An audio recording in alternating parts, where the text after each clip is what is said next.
చంద్రబాబు నాయుడు గారి ప్రభుత్వం కన్నా ఇంకా మెరుగైన పనితీరు చూపిస్తూ మరోవైపున నిజాయితీతో పరిపాలన చేసినాం. ఎన్నికలప్పుడు ఎన్నికల మేనిఫెస్టో అని అంటూ ఏదైతే మేము మాట చెప్పామో తూచా తప్పకుండా అమలు చేశాం. ఒకసారి అవి కూడా ఒకసారి క్లిప్పింగ్ చూపించము. ఒకసారి మొట్టమొదటిసారిగా రాష్ట్ర చరిత్రలో ఎప్పుడు చూడాల, దేశ చరిత్రలో కూడా బహుశా ఎప్పుడు జరిగి ఉండకపోవచ్చు. బడ్జెట్ ప్రవేశపెట్టేటప్పుడే ఒక క్యాలెండర్ ఇచ్చి ఏ పథకం ఏ నెలలో అమలు అవుతుంది అని చెప్పి ఏకంగా సంక్షేమ క్యాలెండర్ను కూడా బడ్జెట్తో పాటు రిలీజ్ చేసిన ఏకైక ప్రభుత్వం మాదే. ఈ పాటికే జగన్ ఉండింటే ఈ నవంబర్ నెలాఖరికల్లా ఈ పాటికే వైఎస్ఆర్సీపీ ప్రభుత్వం ఉంటే ఈ పాటికే జగన్ ఉండింటే రాష్ట్ర ప్రజలకు ఈ పాటికే ఇవన్నీ కూడా వచ్చి ఉండేటివి.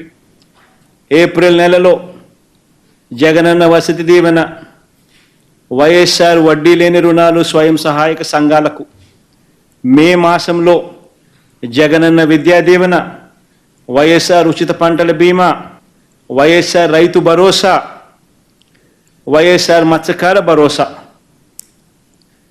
మత్స్యకార భరోసా డీజిల్ సబ్సిడీ కూడా.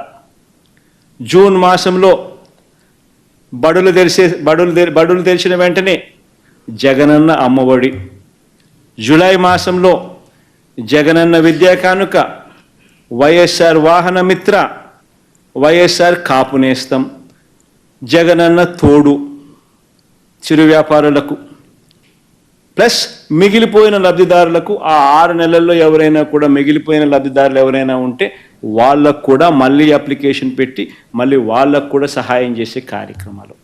ఆగస్టు నెలలో జగనన్న విద్యా దీవెన మళ్ళీ ప్రతి 3 నెలలకు ఒకసారి ఇస్తా ఉన్న ఫీజు రీయింబర్స్మెంట్ పథకం 3 నెలలు అయిపోయిన వెంటనే మళ్ళీ ఆగస్టులో జగనన్న విద్యా దీవెన, వైఎస్ఆర్ నేతన్న నేస్తం.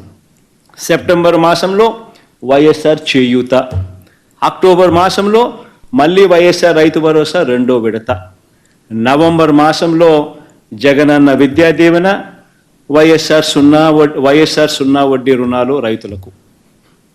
ఈ పాటికి ఇవన్నీ కూడా అయిపోయిండాయి. జగనే ఉండింటే చంద్రబాబు నాయుడు గారు ముఖ్యమంత్రి అయ్యారు, అన్ని పథకాలన్నీ క్లోజ్.